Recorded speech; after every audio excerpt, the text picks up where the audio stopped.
ఓం గం గణపతయే నమః.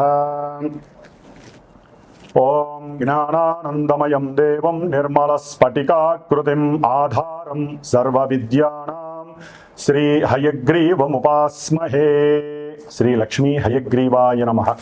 జ్ఞానసిద్ధిని వీక్షిస్తున్నటువంటి ప్రేక్షకులందరికీ కూడా ఆగస్టు 17వ తేదీ నుండి సెప్టెంబర్ 17వ తేదీ వరకు కూడా సింహరాశిలోకి సూర్యుని యొక్క సొంత క్షేత్రము మరియు మూల త్రికోణ రాశిలో ఆయన యొక్క గ్రహ సంచార ప్రభావము, అలాగే ఈ యొక్క బుధగ్రహము దాదాపుగా కర్కాటక రాశిలో ఆగస్టు 21 వరకు ఉండి సెప్టెంబర్ 7 వరకు కూడా సింహరాశిలో రవితో కలిసి బుధాదిత్య యోగాన్ని, అట్లాగే తన యొక్క స్వక్షేత్రము మూల త్రికోణము ఉచ్చస్థాన స్థితిగతుడైనటువంటి బుధుడు కన్యారాశిలో సెప్టెంబర్ 7 నుంచి సెప్టెంబర్ 17 వరకు కూడా ఈ సంచరించే సమయము.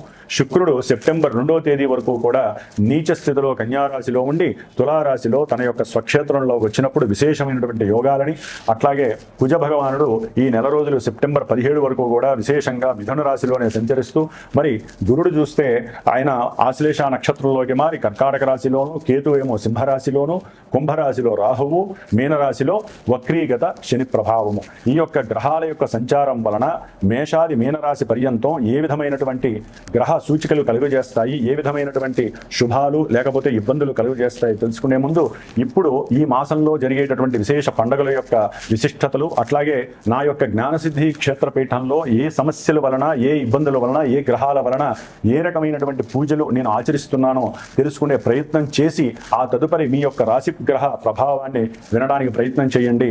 డైరెక్ట్గా మనం రాశి ఫలితాలు, గ్రహ ఫలితాలు వినటం వలన మానసికంగా బుద్ధిపరంగా ఎన్నో దోషాలు ఆ గ్రహాలు మనకు కలుగజేస్తాయి. కాబట్టి ముందు శుభకరమైనటువంటి శుభపరమైనటువంటి విషయ పరిజ్ఞానాన్ని తెలుసుకొని వాటిని ఆచరించడానికి అందరూ ప్రయత్నం చేయండి.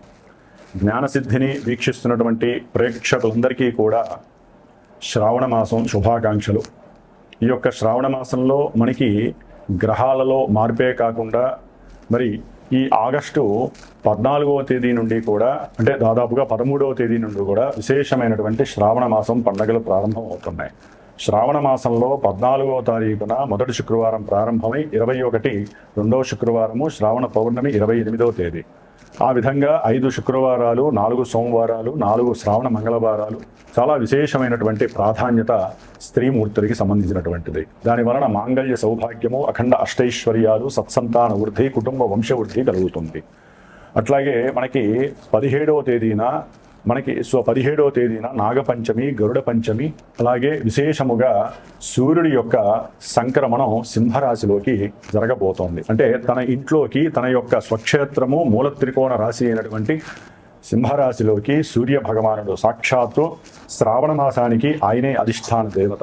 మరి ఆ మహానుభావుడు తన యొక్క సొంత ఇంట్లోకి వచ్చినప్పుడు అన్ని రాశుల వారికి, అన్ని నక్షత్రాల వారికి జరుగుతున్న దశ అంతర్దశలన్నీ కూడా అనుకూలించాలని ఆశిస్తూ, అట్లాగే శ్రావణ పౌర్ణమి విశేషముగా ఈ నెల ఆగస్టు 28వ తేదీన మరి అదే రోజున స్వామివారు మనకి జ్ఞానాన్ని భిక్షగా అందించజేసేటటువంటి హయగ్రీవుని యొక్క జయంతి, అంటే ఉత్పత్తి.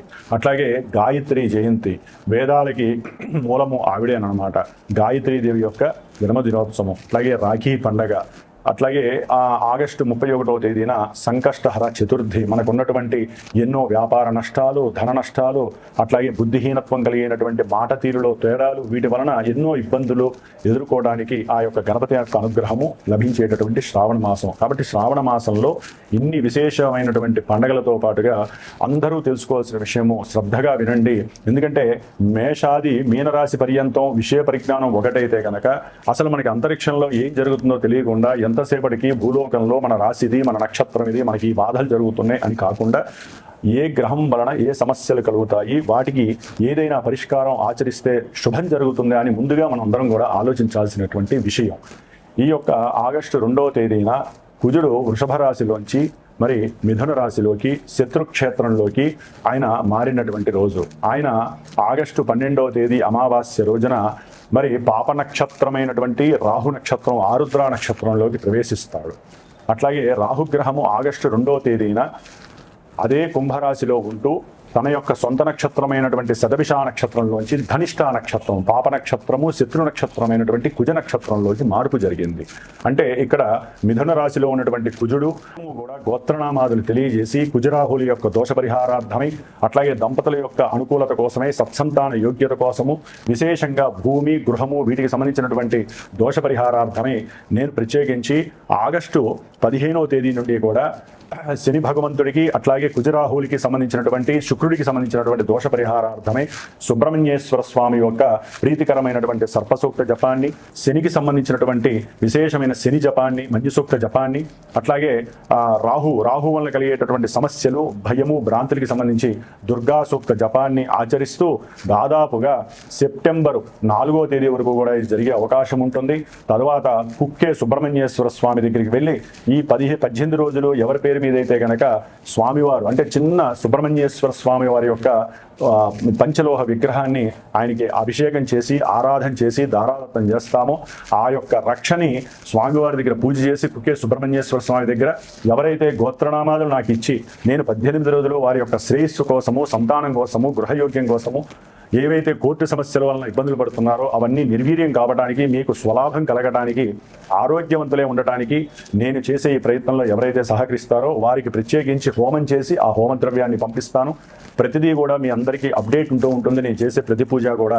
కాబట్టి ఎవరైనా పాల్గొనదలిచిన వాళ్ళు ఉంటే ఈ నెల రోజులు విశేషంగా మీ ఇళ్లలో మీరు వ్రతాలు, నోములు చేసుకుంటూ పూజలు చేసుకుంటూ, కుదరనటువంటి వాళ్ళు జాతకంలో సమస్యలు బాగా ఎక్కువయ్యి మంత్రబలాన్ని, అట్లాగే యంత్రబలాన్ని, తంత్రబలాన్ని కావలసిన వాళ్ళు, అట్లాగే హోమ బలాన్ని హోమం చేసుకోవాలంటే విశేషమైనటువంటి ఖర్చు అవుతుంది. అదే మన పీఠం తరపున, జ్ఞానసిద్ధి క్షేత్రపీఠం తరపున నేను అందరికీ అందుబాటులో ఉండాలి అనే ఉద్దేశంతో నా యొక్క స్వయం ప్రతిభతో, స్వయం శక్తితో నేను ఆచరిస్తూ, నలుగురు బ్రాహ్మణుల చేత ఆచరింపజేస్తూ ఈ యొక్క కార్యక్రమం ద్వారా మీ అందరికీ ఎవరైతే చేయించుకుంటారో వారందరికీ స్వలాభం కలిగేటట్టుగా చేస్తాం. మరి ఈ యొక్క ఆగస్టు 17వ తేదీన సూర్యుడు సింహరాశిలో సంక్రమణం చేసి సెప్టెంబర్ 17వ తేదీ వరకు కూడా ఆ మహానుభావుడు సింహరాశిలో ఉండటం వలన మేషాది మీనరాశి పర్యంతం ఎవరికి ఎటువంటి శుభాలు కలుగుతాయి, ఎవరు ఏ విధంగా జాగ్రత్త పడాలో తెలుసుకుందాం.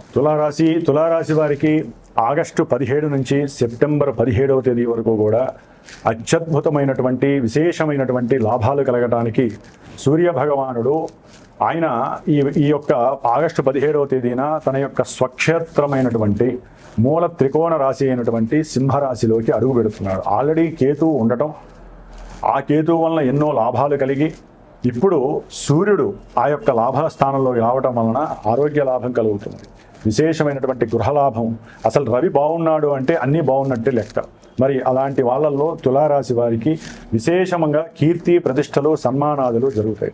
అట్లాగే ఉద్యోగంలో ప్రమోషన్స్ కోసం మొన్నటిదాకా ఇడిదిరిగి ఎవరైతే ఉన్నారో వారికి చక్కగా ప్రమోషన్స్ చక్కగా పిలిచిచ్చేటటువంటి రాజయోగం కలుగుతోంది ఈ యొక్క తులారాశి వారికి. అట్లాగే ఇంట్లో పిల్లలకి ఏదైనా శుభకార్యాలు జరగడానికి కూడా ఈ మాసంలో చక్కగా మాట్లాడుకోవటం, అంటే బంధువులు ఎవరైనా వచ్చి మాట్లాడటము, లేకపోతే దూర ప్రాంతాలు విదేశాల నుంచి ఏదైనా సత్సంబంధాలు రావటము, దాని ద్వారా తల్లిదండ్రులు మాట్లాడటము, పిల్లల యొక్క విశేషమైనటువంటి వారి యొక్క జాతకాలు చూపించడము, దాని ద్వారా ఇంట్లో విశేషమైనటువంటి శుభ ఫలితాలు కలగటంలో రవి అత్యంత ప్రాధాన్యత వహిస్తున్నాడు. దానికి తోడు శుభకార్యాలు, దూరంగా ఏదైనా క్షేత్రాలు ఉన్నాయేమో వాటి యొక్క దర్శనాలు చేసుకోవటం, వారికి ఉన్నటువంటి కొంతమందికి పూర్వంలో అయిన వాళ్ళకి కావచ్చు, ఉద్యోగ వ్యవస్థలో కావచ్చు, తెలిసిన వాళ్ళకి కావచ్చు, ఎవరికో ఒకళ్ళకి ఏదో రకంగా వీరు ఎక్కడో ఒకరు భూములు అమ్మారండి, డబ్బులు వచ్చినాయి. వారు ఆ సమయంలో అడిగారు, ఎందుకంటే డబ్బుకు వాసన ఎక్కువ. అమ్మంగానే ఎవరో ఒకళ్ళు వచ్చేస్తారు ఎగురుకుంటూ, మాకు ఆ ఇబ్బంది ఉంది, ఈ ఇబ్బంది అని చెప్పి అడిగితే వీళ్ళు డబ్బులు ఇచ్చి కొన్ని సంవత్సరాలు బట్టి కొట్టుకుంటూ వాళ్ళని అడిగితే అంతా ఇంత పడేసిన వాళ్ళు ఇప్పుడు వాళ్ళంతటా వాళ్లే వచ్చి, విశేషంగా వాళ్ళు పోగొట్టుకున్న ధనం ఉంది అనుకున్న వాళ్ళకి వాళ్లే వచ్చి వీళ్ళకి ధనాన్ని ఇచ్చేవాళ్ళని కూడా కొంతమందికి ఉండే అవకాశం కోకొల్లగా ఉన్నారు. ఎందుకంటే వీళ్ళకి బుధగ్రహము అనేటటువంటిది లాభస్థానంలో ఆగస్టు 22వ తేదీ నుంచి సెప్టెంబర్ 7 వరకు రవితో కలిసి కేతువుతో కలపడం ద్వారా పోగొట్టుకున్నటువంటి ధనము, భాగ్యము తప్పకుండా వీరికి వచ్చి చేసే అవకాశము రవి కలుగజేస్తున్నాడు. దీన్నే బుధాదిత్య యోగము అంటారు. ఈ బుధాదిత్య యోగం వలన విదేశాలకు వెళ్ళి చదువుకోవాలని ఉండేటటువంటి వాళ్ళకి, ఉన్నతమైనటువంటి గృహం కట్టుకోవాలి అనుకున్నటువంటి వాళ్ళకి, అట్లాగే ప్రేమలో సఫలీకృతం అయ్యేటటువంటి వాళ్ళకి కూడా అత్యంత యోగదాయకం. ఎవరైతే ధనాన్ని విదేశీ మారక ద్రవ్యంగా ఎవరైతే పెట్టి ఉన్నారో వారికి కూడా చక్కగా కలిసి వచ్చేటటువంటి అవకాశం. బంధువులు దగ్గరవుతారు, తండ్రి ద్వారా కూడా విశేష విశేషమైనటువంటి లాభం కలుగుతుంది. గవర్నమెంట్ సమస్యలు ఉన్నటువంటి వాళ్ళు, అంటే ఏ గృహపరంగానో లేకపోతే ఈ యొక్క భూములు ఆస్తులకు సంబంధించి ఎవరికైనా సరే అమ్మే విషయంలో స్ట్రక్ అయిపోయి ఇబ్బందులు పడుతున్న వాళ్ళకి వాళ్ళ యొక్క భూమి గృహము మీదే అనేటటువంటి వ్యవహారము ఒక కోర్టు ద్వారా కావచ్చు, లేకపోతే గవర్నమెంట్ ద్వారా కావచ్చు, చక్కగా లీగల్ పత్రం రావటం, వాళ్ళు ఆనందంగా ఇంట్లో గృహంలో సంతోషకరమైన వాతావరణం కలుగజేసుకోవటం తులారాశి వారికి జరుగుతోంది. అయితే తులారాశ్యాధిపతి అయినటువంటి శుక్రుడు సెప్టెంబర్ 2 వరకు 12వ స్థానంలో నీచిలో ఉన్నాడు. మరి ఆయన లగ్నాధిపతి అంటే తులారాశికి అధిపతి, అష్టమాధిపతి, ఒక రకంగా ఆయుస్థానాధిపతి నీచిలో ఉండటం ద్వారా వీరు కొంచెం ఆరోగ్య విషయంలో తగిన జాగ్రత్త తీసుకోవాలి. శుక్రగ్రహ స్తోత్ర మంత్ర జపాన్ని కానీ, లక్ష్మీదేవి ధనపరంగా అయితే కనుక కొంతమంది ధనపరంగా కూడా ఉద్యోగంలో ఎవరో ఒకళ్ళు ముసలి ఏడుపులు ఏడిచి ధనం కావాలని చెప్పి ఎక్కువగా స్త్రీలలో ఎక్కువగా జరుగుతూ ఉంటారు. స్త్రీల వలన వీళ్ళు ఆర్థికంగా ఆకస్మికంగా కరిగిపోయి ధనాన్ని ఇచ్చి నష్టపోయే పరిస్థితి ఉంటుంది. లేకపోతే కొంతమంది లేనిపోని దుర్వ్యసనాలు కూడా చేసుకొని ఉద్యోగ వ్యవస్థలో ఏ వీకెండ్ పార్టీలకో అటో ఇటో వెళ్ళి స్త్రీలు చాలా జాగ్రత్తగా ఉండాల్సిన పరిస్థితి. కుజుడు చూస్తున్నాడు శుక్రగ్రహాన్ని సెప్టెంబర్ 2-3 వరకు కూడా. మీకు ఉండేటటువంటి ఆలోచనలు పట్టు తప్పుతాయి, మీకుండే జాగ్రత్త పట్టు తప్పుతుంది, ధనహీనత్వం కలుగుతుంది, స్త్రీల వలన లేనిపోని సమస్యలు కలుగుతాయి. అయితే తులారాశి వారు కొంచెము ఈ యొక్క సెప్టెంబర్ 3 తర్వాత అత్యద్భుతమైనటువంటి యోగం కనపడుతోంది. అటు చూస్తే లాభంలో రవికేతు బుధులు, ఇటు చూస్తేనేమో శుక్రుడు స్వక్షేత్ర స్థితి. అట్లాగే కుజుడు వీరికి 9వ భావంలో ఉన్నాడు. 9వ భావంలో ఉండటం ద్వారా ఎవరైతే వివాహ అవకాశాల కోసం ఎదురు చూస్తున్నారో వారికి చక్కగా వివాహ అవకాశాలు అవతల వ్యక్తుల నుంచి శుభప్రదంగా లభించే అవకాశం కూడా కలుగుతోంది. అట్లాగే వివాహ వ్యవస్థలో ఎవరికైనా సరే కోర్టు సమస్యలు ఉన్నటువంటి వాళ్ళకి కొంత ఊరట కలగడానికి అవకాశం కలుగుతోంది. అట్లాగే తులారాశి వారికి ఏదైనా కొత్త వాహనం కొనాలన్నా, గవర్నమెంట్ ద్వారా ఏదైనా సహకారం వచ్చేటటువంటి వాళ్ళకి విద్యాపరంగా రావాలన్నా వచ్చే అవకాశాలు కూడా ఈ యొక్క కుజగ్రహం వలన, రవిగ్రహం వలన, శుక్రగ్రహం, ఈ యొక్క మాసగ్రహాలు ఏవైతే ఉన్నాయో అవి అనుకూలంగా ఉన్నాయి. దూర ప్రాంతాలకు ప్రయాణం చేసే అవకాశాలు ఉంటే కొంచెం జాగ్రత్త వహించడం మంచిది. అట్లాగే పంచమంలో రాహువు ప్రేమ విఫలత్వాన్ని కలుగజేస్తాడు. అట్లాగే ప్రేమలో ఒకరిని తప్పించి ఇంకో వ్యక్తితో వివాహం చేసి మానసికంగా ఇబ్బందులు కలుగజేసేటటువంటి స్థితిని కూడా ఈ కుజగ్రహం, రాహుగ్రహం సూచిస్తోంది. కాబట్టి ఏదైనా సరే వీరు కనుక ఇల్లు కట్టే విషయంలో కానీ, పెళ్లి చేసుకునే విషయంలో కానీ, ధనాన్ని అవతల వాళ్ళకి సహాయం చేసే విషయంలో కానీ, పెట్టుబడులు పెట్టేటటువంటి విషయంలో కానీ, కుటుంబ వ్యవస్థలో బంధువులతో కానీ, భార్యతో భర్త, భర్తతో భార్య మాట్లాడేటప్పుడు కానీ నోరు జారారో జీవితంలో మళ్ళీ లేవటం అనేది జరగదు. తులారాశి వారు చాలా జాగ్రత్తగా నోటిని అదుపులో పెట్టుకొని భార్యాభర్తలు అనుకూలంగా అనుసంధానంగా ఉండటానికి ప్రయత్నం చేయండి. వాళ్ళ మాటలు, వీళ్ళ మాటలు, బంధువులు, అక్కా చెల్లెల మాటలు విన్నారో మీ జీవితంలో కుంపటి మీరే పెట్టుకున్నట్టు అవుతుంది. ఈ కుజుడి యొక్క దృష్టిల వలన చెప్తున్నాను. కాబట్టి శని వక్రించి ఉండటం ద్వారా కూడా కొంత ఉద్యోగంలో ఇబ్బందులు కలిగే అవకాశం ఉంటుంది. ముఖ్యంగా ధనము నష్టపోకుండా ఉండండి, గొడవలు పడకుండా ఉండటానికి తులారాశి వారు చూసుకోండి. విశేషమైనటువంటి యోగం కలుగుతోంది. ఇంకా చెప్పాలంటే గురుడు 10వ స్థానంలో ఉండి వీరు చేసేటటువంటి ఉద్యోగ వ్యవస్థలో విదేశాలలో ఉన్న వాళ్ళకి చక్కగా ఉద్యోగాలు లభించేటటువంటి కాలం ప్రిపేర్ అవుతోంది. ప్రిపేర్ అయ్యింది కూడా అని నేను అనుకుంటున్నాను. దానికి తోడు జన్మజాతకంలో గనక ఎవరికి అంటే కొంతమందికి వివాహపరంగా, ఉద్యోగపరంగా, వ్యాపారపరంగా, సంతానపరంగా ఇట్లా ఎవరికి ఏ విధమైనటువంటి దశలు జరుగుతున్నాయో ఆ దశ అంతర్దశానాథులు గోచారంలో జన్మరాశి నుంచి ఎక్కడుంటారు, ఏ నక్షత్రంలో ఉన్నారో చూస్తే గానీ వారికి అవి జరుగుతాయా లేదా అనేది మాత్రమే తెలుస్తుంది. చెప్పినవన్నీ తులారాశి వారికి యోగం కలుగుతుంది, అవయోగం కలుగుతుంది ఎవరు భావించద్దు. ఎంతసేపటికి మనం దైవాన్ని పట్టుకోవాలి. లేకపోతే ఇందాక నేను చెప్పినట్లుగా ఎవరికైతే సమస్యలు ఉన్నాయో ఆ సమస్యలకి తగ్గట్టుగా పరిష్కారాలు ఆచరించుకొని వారి యొక్క దైవశక్తిని మనం గనక ప్రిపేర్ చేసుకుంటే గ్రహస్థితి నొక్కివేయబడుతుంది, మనం రక్షింపబడతామని మాత్రం గుర్తుపెట్టుకోండి. తులారాశి వారు ముఖ్యంగా ఈ యొక్క సెప్టెంబర్ 7 తర్వాత విదేశీ ప్రయాణం చేసేటటువంటి అవకాశం, ఉద్యోగ నిమిత్తమే వెళ్ళే అవకాశం కూడా కలిగే అవకాశాలు ఎక్కువగా ఉంటాయి. కాస్త వ్యాపారపరమైనటువంటి రుణం కూడా చేయడానికి అవకాశం ఉంటుంది. బంధువులతో కొంచెం సఖ్యత తప్పే అవకాశం ఉంటుంది. చాలా జాగ్రత్తగా ఉండండి ఈ యొక్క తులారాశి వారు. ఏదేమైనప్పటికీ వీరు కుజుడికి, రాహుకి సంబంధించి సుబ్రహ్మణ్యేశ్వర స్వామి వారి యొక్క అనుగ్రహం పొందటానికి విశేషంగా సుబ్రహ్మణ్య భుజంగ స్తోత్రాన్ని చదవండి. అట్లాగే రుణాలు ఏదైనా సరే తీరటానికి హనుమంతుడి యొక్క పారాయణ, కాలభైరవుని యొక్క అష్టకాన్ని చదవండి. చక్కటి విశేషమైనటువంటి లాభస్థితి కలుగుతుంది. ఓం నమో నారాయణాయ నమః.